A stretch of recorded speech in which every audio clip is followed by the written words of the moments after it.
Welcome to the Health Science Podcast, sponsored by the National Health Association. Today, my special guest is Dr. Sailesh Rao, who is the director and founder of Climate Healers, an amazing organization that is dedicated to solving climate problems on this beautiful planet of ours.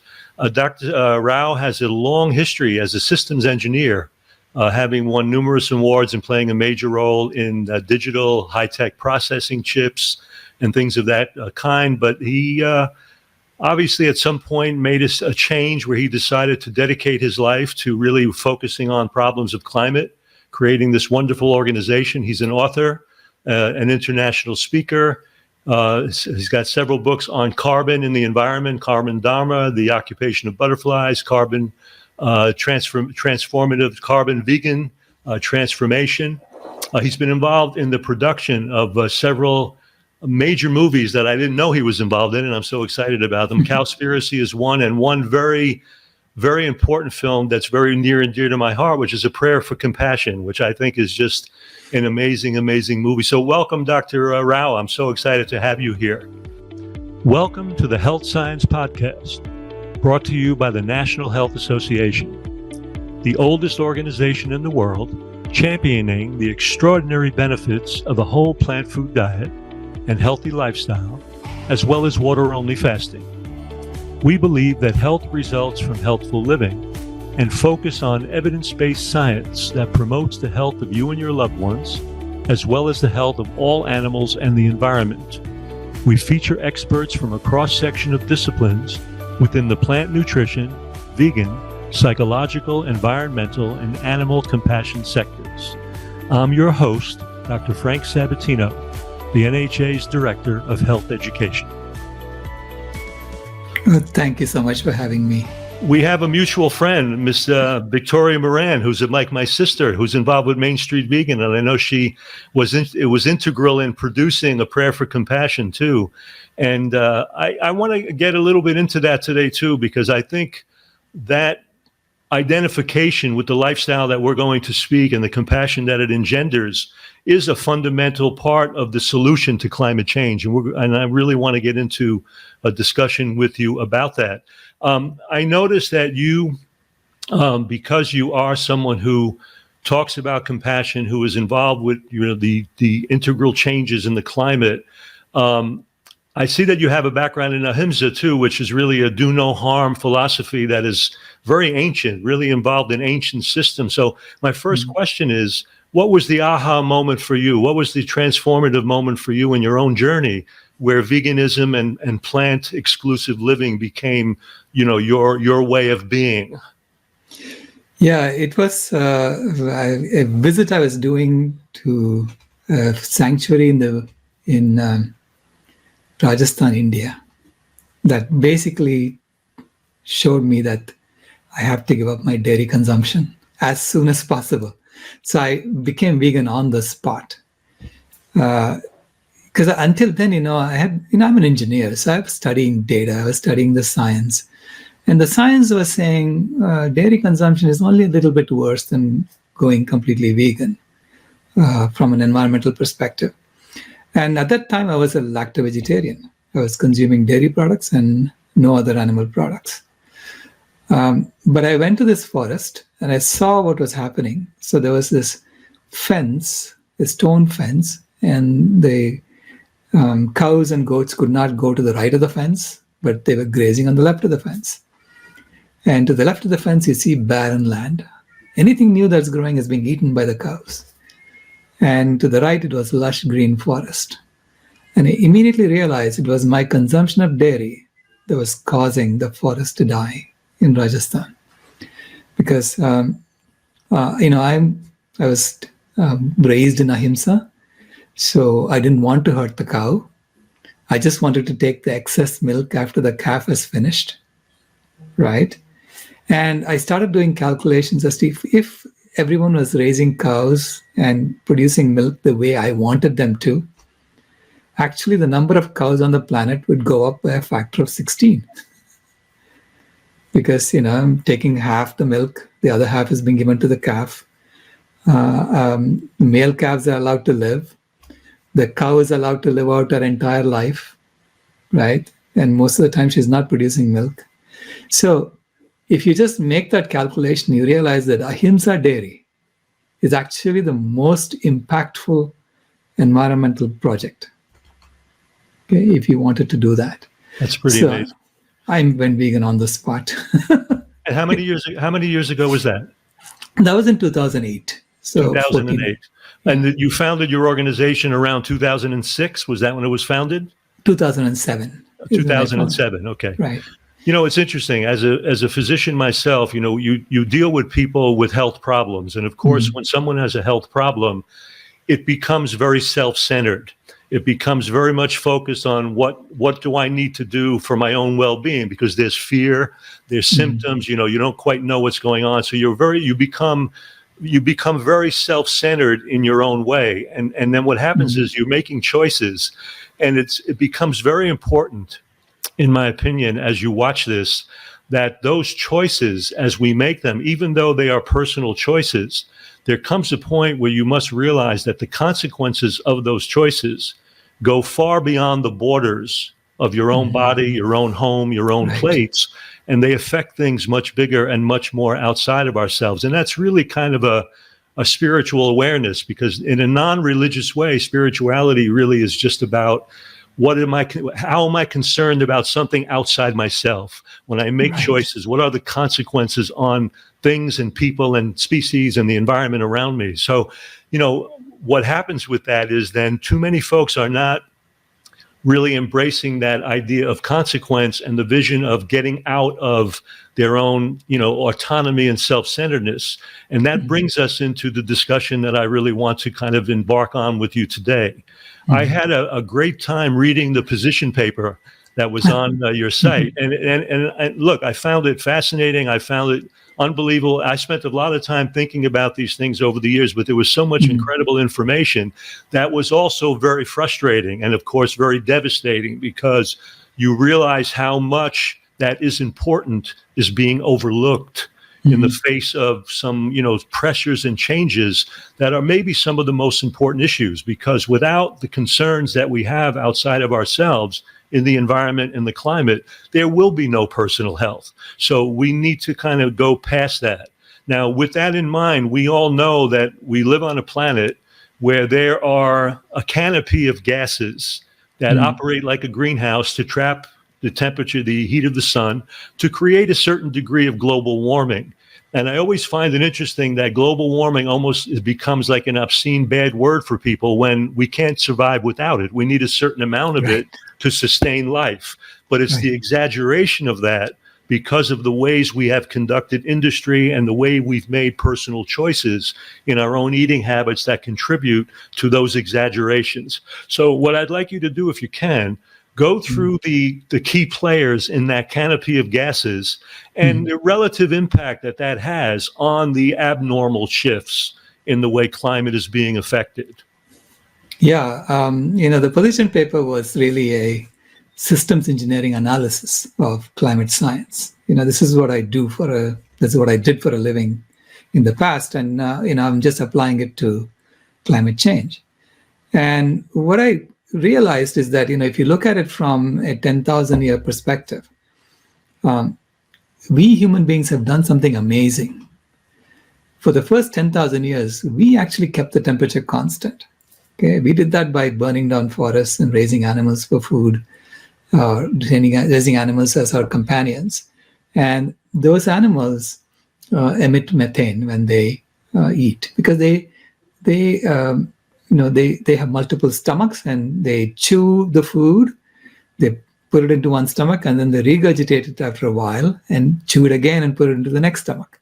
And every time they regurgitate, they're emitting methane. Methane is actually hydrocarbons that have not been fully oxidized. So it's carbon and 4 hydrogens together, right? That's a methane molecule. And methane is a very potent greenhouse gas. It's on an instantaneous basis, it's over 152 times more powerful than carbon dioxide at trapping heat. And the reason is that there are far fewer methane molecules in the atmosphere than carbon dioxide molecules. So every molecule that we emit into the atmosphere has no choice but to either heat or cool the climate, because it's got its own radiation profile. Okay, and if the radiation profile is in the infrared region, then it becomes a greenhouse gas. It traps heat. If it's in the visible region, it becomes a reflecting gas. It becomes a cooling gas. So if you look at all of our emissions, every gas that we emit into the atmosphere is contributing to climate change. It's either heating or it's cooling. And the net effect is over the last 10,000 years, we kept it constant. And then over the last 200 years, we have cranked it up a bit by discovering fossil fuels and burning them, and also doing deforestation at a much faster pace. So overall, though, if you look at the total amount of greenhouse gases we have emitted from deforestation over the last 10,000 years, that has actually been more than all the gases we have emitted from fossil fuel burning. This is why animal agriculture is the leading cause of climate change, in my opinion, because the amount of heating that we did in the first 10,000 years before we discovered fossil fuels is actually greater than the amount of heating that we have done since we discovered fossil fuels. Which means that if we stop animal agriculture today and bring back the forests that we cut over the last 10,000 years, we can literally reverse climate change. Because animal agriculture had contributed more to climate change than fossil fuels. So we now, in that sense, this is the perfect timing. I see nature as a perfect system design. It is the most amazing system design around. So nature took us, we were sitting in Africa, right? 50,000 years ago. We were all in one family in Africa. And in the last ice age, we were asked to spread out throughout the world. What made us spread out throughout the world? We don't know. Okay, something made us spread out throughout the world. And we got partnership with dogs, with wolves to help us do this spreading out throughout the world. And as we went to different parts of the world, we changed our eating habits because we had to survive in those regions. And we knew how to cook. So that enabled us to be much more adaptive as a species. Okay, so we spread throughout the world. In the current warm period, which started about 10,000 years ago, we then began agriculture. Just think about that, right? So we started agriculture simultaneously in different parts of the world. And by doing that, we started heating up the climate so that the Earth could not go back another ice age again. Okay, so we kept the temperature constant. So it became like a climate regulating species of the planet, unknowingly, right? And then over the last 200 years, we have developed all the tools and technologies we need to consciously become a climate harmonizing species of the planet. So in that sense, we have been given all the tools we need now to take on our new role as what Judy Carman calls Homo Ahimsa. This is Homo non-violent species that's taking care of all life on Earth. The thing that's at the forefront, the Intergovernmental Panel on Climate Control, they've been kind of, creating the meetings and the so-called, what they call the so-called evidence base for what they want to focus on the reduction of burning of fossil fuels. And so, many people now are aware that the accord that they created from Paris suggests that, if the climate on the planet goes up, 1.5 degrees centigrade or almost 3 degrees Fahrenheit, we're going to have catastrophic events. And yet their focus has been primarily on just the burning of fossil fuels.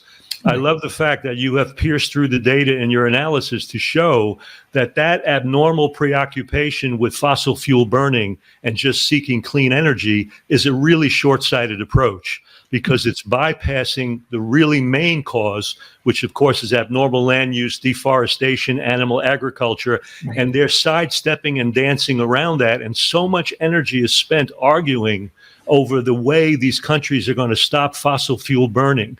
Can you address the fact that by doing that, if they did that abnormally and abruptly, we would actually have even more burning devastation because of that loss of the cooling effect of sulfates from burning of some of the fossil fuels? Can you address that and tell our viewers about that? This is amazing. Thank you so much. You clearly you've gone through the paper and you understand it. Because it takes me a long time to explain to people that when we burn fossil fuels, not only are we putting out heat-trapping gases like carbon dioxide and methane into the atmosphere, we're also putting out a whole bunch of cooling gases like sulfur dioxide and aerosols and particulate matter like diesel particulate matter. And these cooling gases, cooling particles, actually are masking about 1/3 of the heating on the planet. So we have, even though the temperature is now at 1.2 degrees, really we have heated up to 1.8 degrees already. Okay, but we're not seeing 1/3 of that because the cooling gases are masking that. So when we stop burning fossil fuels, you will instantly heat it up to 1.8 degrees, almost within a year. And this is the last thing you should be doing. And then we're in catastrophe at that point for sure. Exactly. Yeah. So I found, in this recent accord, this COP27 conference that just finished in Egypt, it's funny because instead of addressing those issues, they spent so much time arguing about who was going to pay for the catastrophes that poorer countries were experiencing because of the burning of fossil fuels by the more rich industrialized nations, instead of really expanding this. And you go in very much in depth with what the biases are that have led to the way the IPCC is operating. So I want to get into that. We're going to take a short little break to hear from our sponsor, the National Health Association, and then we'll be right back to kind of address those issues because I think they're really important and telling. And now to put a smile on the sponsors of the National Health Association, you're listening to the Health Science Podcast Show. I want to remind you to visit the National Health Association website, where you'll find incredible resources to support your healthy lifestyle, including plant-exclusive eating without added salt, oil, and sugar. Simply go to healthscience.org or nationalhealthassociation.org. Be sure to check out membership, which is $35 per year for those living within the U.S. and $55 for those living outside the U.S. You'll be amazed at all the information and benefits you'll receive. As a member, you're kept up to date on the latest evidence-based tools for health promotion. You'll receive the incomparable quarterly magazine Health Science, a beautiful 40-page advertising-free publication mailed to your home or offices, loaded with articles, recipes, inspirational stories, and interviews with world leaders in the fields of personal health, plant-based nutrition, water-only fasting, animal rights, and environmental support.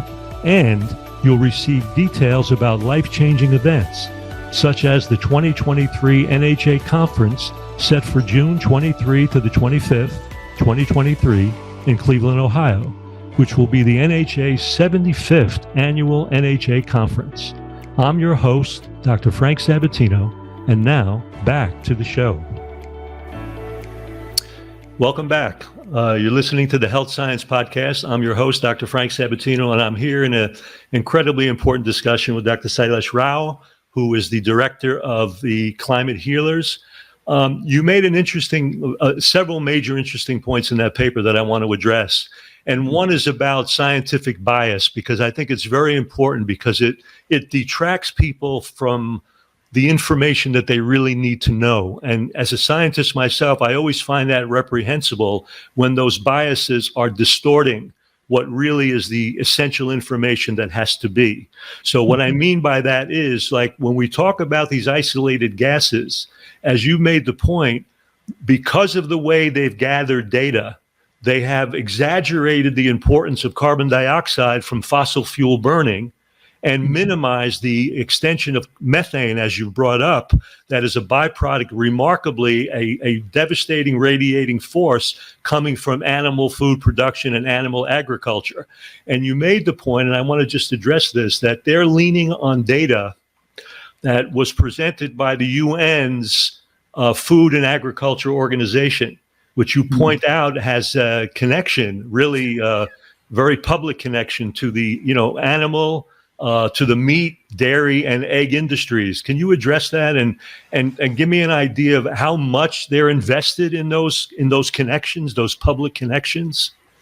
Yeah, there is in general, there is bias in science. As an engineer, I know that.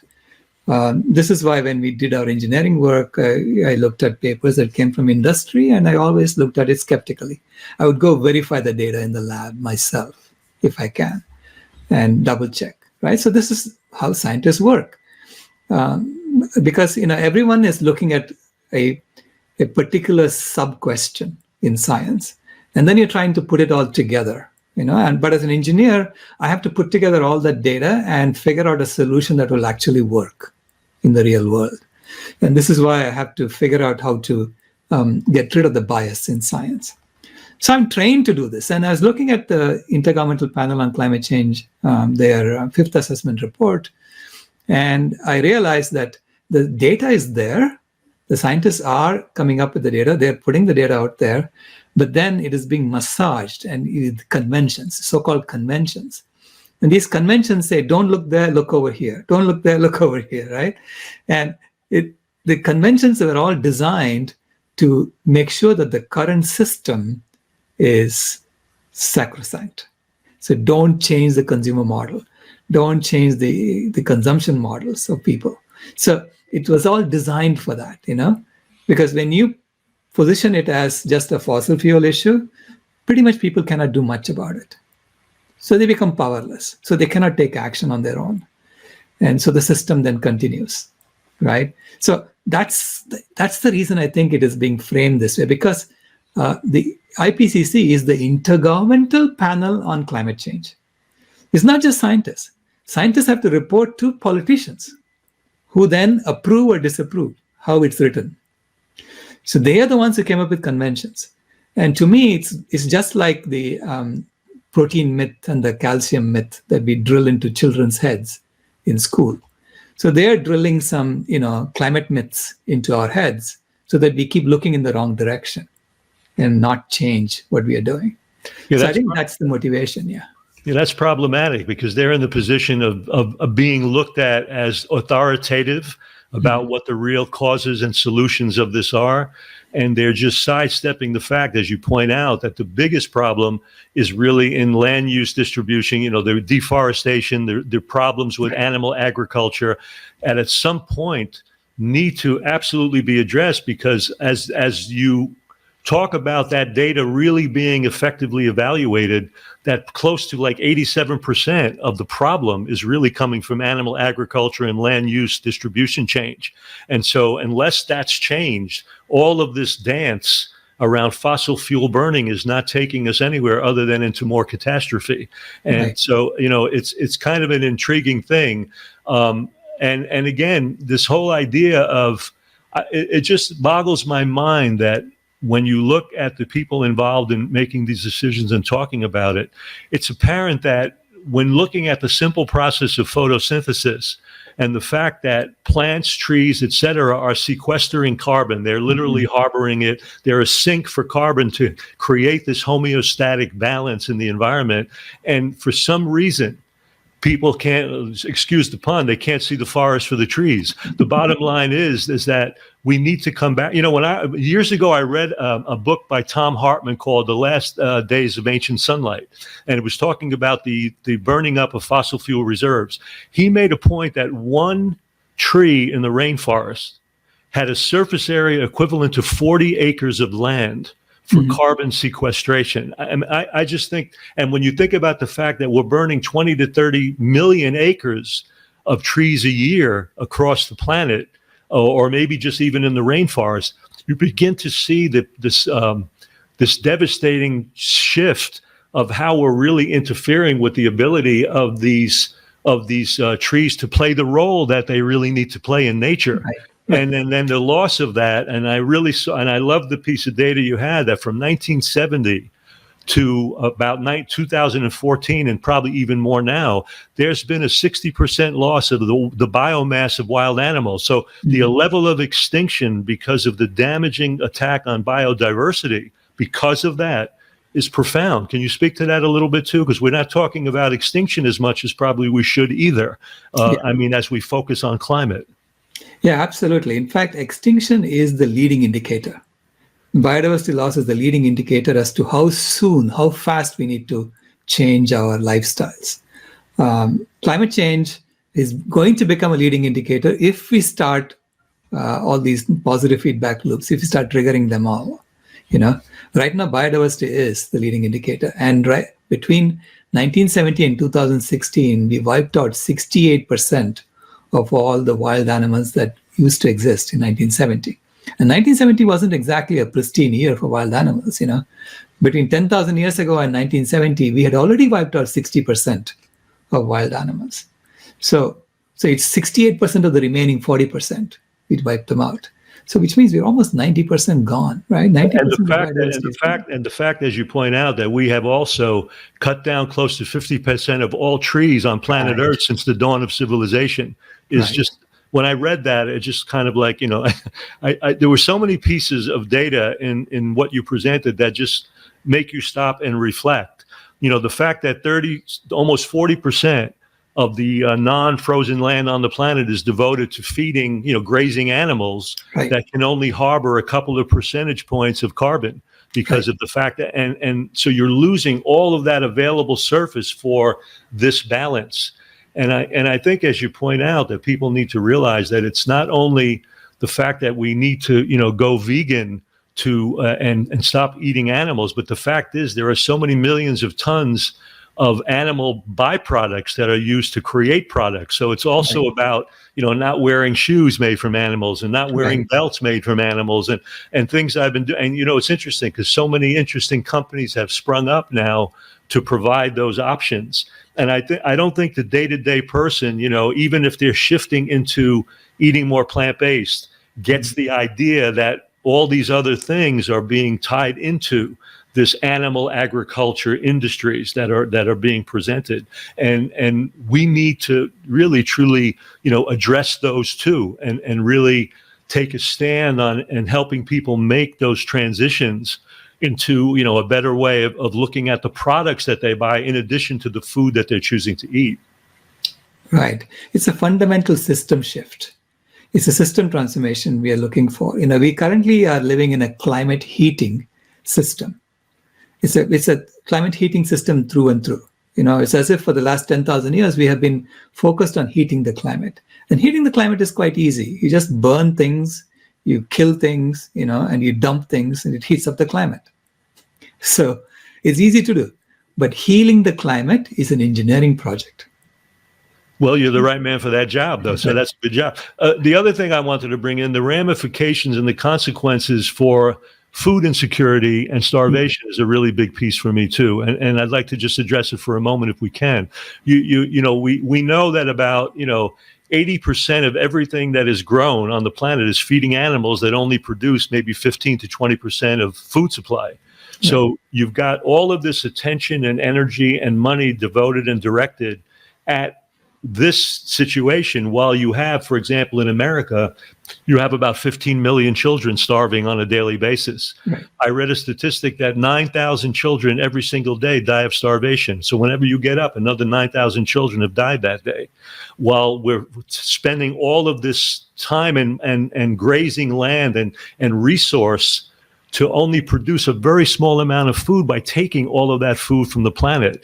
So these things are other ramifications that tie into the pressures and changes with climate. Can you speak to that just a little bit too? I think that's so important for people to understand. Yeah, we feed animals almost 5 times as much food as what we eat. So we eat about 1.5 billion tons of food, dry weight, and we feed about 7.3 billion tons of food to our animals. So, and our animals are then giving us 0.19 billion tons of food. So it's like, there's a 39-to-1 reduction that happens going from the food input to the animal to what we get out of the animal. And that includes all, includes dairy, meat, eggs, all put together. Okay, there's a 39-to-1 reduction. So half of the food that we grow on crops, in croplands, we feed to our animals. So in that sense, every time we eat animal foods, we are basically making a choice saying, I'd rather eat this animal food than feed a human being over there. So global hunger to me is a choice we are making 3 times a day, right? Worldwide. Yes. So the extinction, the global hunger, these are such important consequences of what we're really describing and discussing.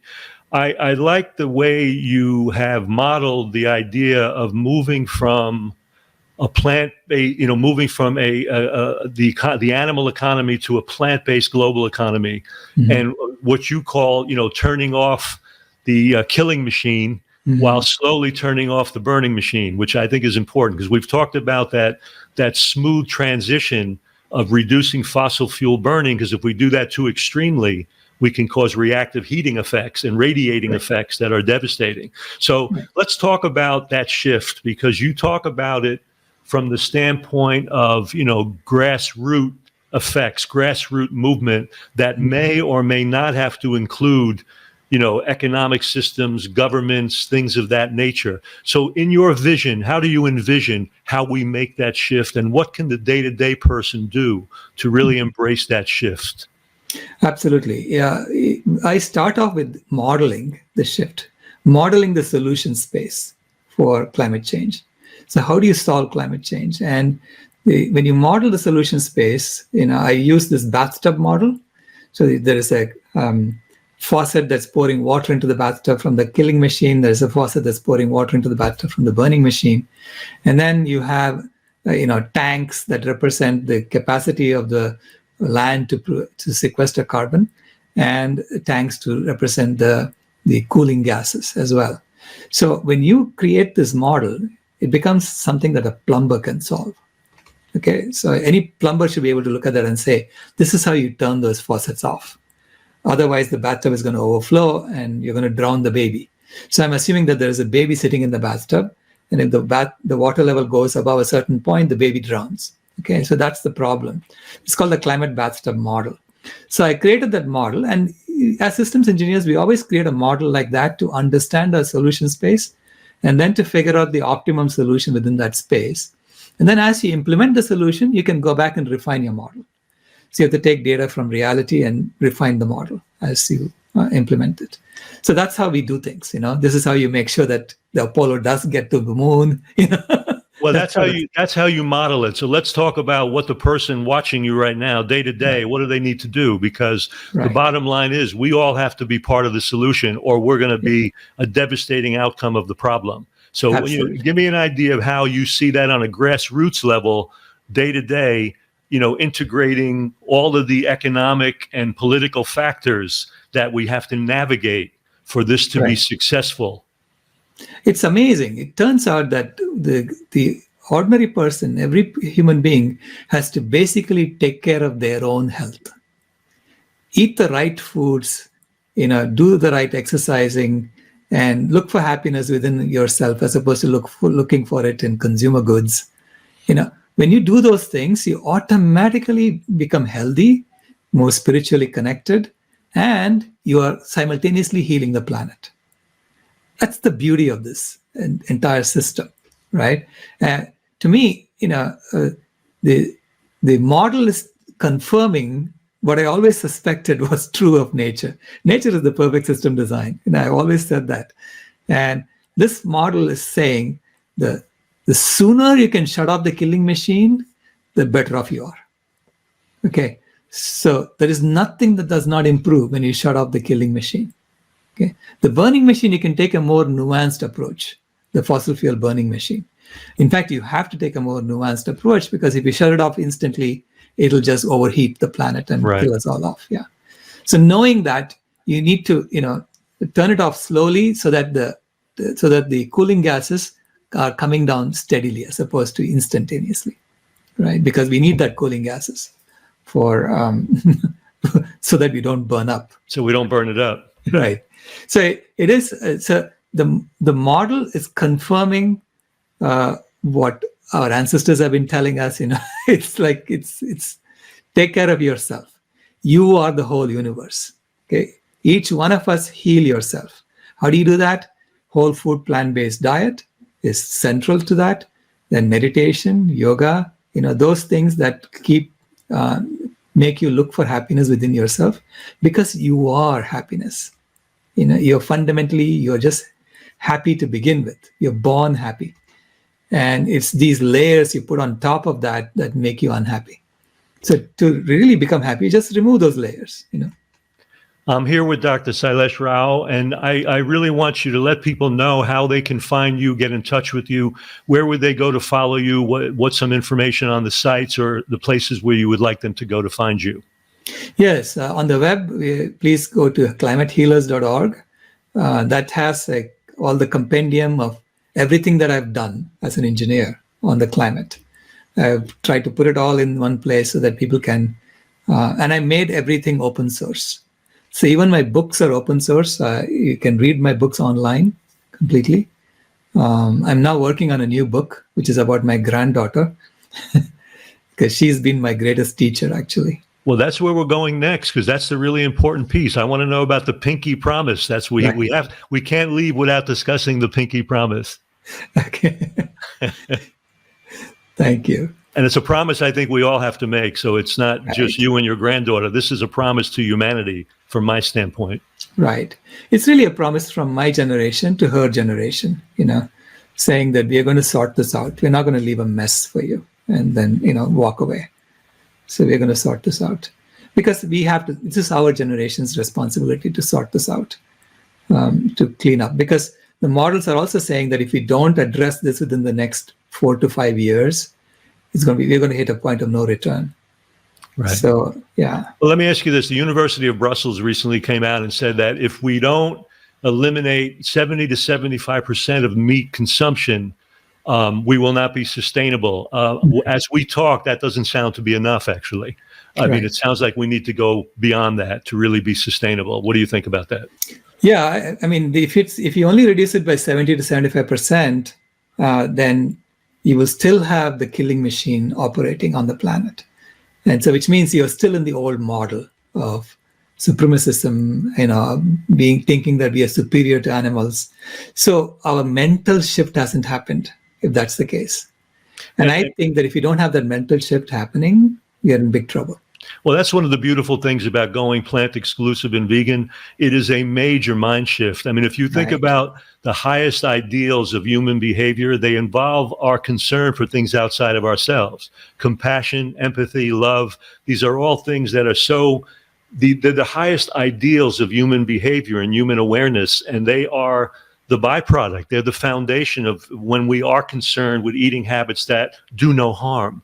And that's really a really remarkably and beautiful thing. And we do have a responsibility. I'm a father of 5 children too.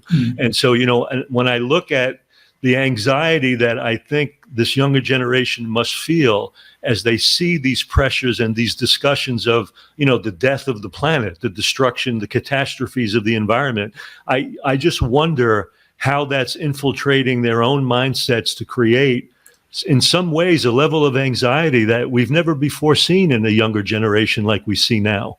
I have to feel that somehow that's affecting that. And by having positive solutions or a positive way that we can look in a grassroots way about, making this shift into being more plant-based and more respectful of that, and then by that supporting the environment and allowing things to heal, I think that's such a big step that we actually have to take. And I feel that responsibility, and I hope many other people in our generation feel that responsibility, because we need to leave something, to these children. And back to that whole thing, and I think people need to realize that if we just follow these guidelines of these government panels like the IPCC and focus only on the burning of fossil fuels, the truth is you can do that all day. And the bottom line is you would still have all of the industries that are involved with all of methane production, all the other things that are contributing to this. There's no solution in that mindset. There is no outcome that will make things better by following those guidelines. So I'm hoping, how do we affect people at that higher level, at that governmental level, at those people that attend those meetings and get lost in those biased discussions of false approaches to solving this problem? What's the solution to that? Yeah, I think right now I'm saying let's ignore them and focus on implementing our solutions, because they're stuck in the old model. They're not going to. They're basically the leaders of the climate heating system. And so we can't expect them to suddenly become climate healing leaders, So we have to take on the leadership roles, and I'm saying, especially to people in India. We did a new documentary called The Land of Ahimsa, appealing to people in India that you're in the perfect position actually to take on this leadership role, to lead the world towards a world of Ahimsa. The land of Ahimsa should be throughout the whole world. And what was your experience with that population in India as they embraced this information? How does it look? It's a new. It's a new way of looking at things for them. Suddenly They realize they have something to contribute. That all along they thought they just have to follow the West. So they were looking for leadership to America. And I said, you're not going to get leadership on Ahimsa from America. You need to get it from India. And so the new system has to be based on Ahimsa and yoga, looking for happiness within ourselves and non-violence towards everything outside of us. Well, you think that would be something that would be a natural for that population, because Right. when you Ahimsa, it goes back to even the 19th century throughout Hinduism and Jainism and Buddhism. And so, it's kind of a natural mindset that was part of, very ancient spiritual tradition. So I'm hoping that the ancient directives can find their way into the modern mindset as we, make these grassroots attempts to solve these very devastating problems that are on our doorstep. Right. So I want to ask you, as we move forward, do you have any final words of advice, or any kind of information you would like to share with the audience? Yeah, I say, think of this as we are climbing a mountain, okay, that we are on a narrow ledge. And everyone behind you is telling you, look to the right, see how deep the fall is. Look to the left, see how steep the fall is. And I'm saying, focus on the road ahead, okay? Because ignore those who are telling you how steep it is on both sides, okay? Just focus on the road ahead. There is a way out, and that is Ahimsa. That is creating a compassionate world. And that's a world that our children would love to inherit, and our grandchildren would love to inherit. So it's up to us to create a system around that, around compassion, around, non-violence towards all beings. And we can create a system like that, just like we created a system around violence, which is what we have today, right? We can create a system around non-violence. I'm a systems engineer. I've done more complex things in my life than creating a system like this. So they've got to take that Ubuntu pledge that you have out there, that transformative pledge, which is amazing, because it really is something that should be a mantra, that we break through our narcissistic self-absorption to understand the incredible impact that our personal choices can have, and this little biology of hope that you just shared for the future, which I think is so important for us and for future generations. Dr. Rao, I want to really thank you for your time, your words of wisdom today. It's been amazing. I've just thoroughly enjoyed being able to communicate and share this time with you. I encourage everyone to seek out climate healers, to take advantage of their information, to understand the power that you have within your personal choices to make the kinds of changes that will allow for not only personal but global survival. And I want to thank my listeners out there. Without you, none of this could be possible. I can't do what I do. I want to encourage you on behalf of the National Health Association to look at their information and take advantage of what they have. And I truly thank you for being part of this active community. I'm Dr. Frank Sabatino, the Director of Health Education for the National Health Association, and I look forward to seeing you on the next podcast. You've been listening to the Health Science Podcast, brought to you by the National Health Association. Thank you for joining us today and for your commitment to evidence-based health science that backs a whole food, plant-exclusive lifestyle and contributes to the well-being of all people, animals, and our environment. I'm your host, Dr. Frank Sabatino. Be sure to leave a rating and a review, and we'll see you on the next show.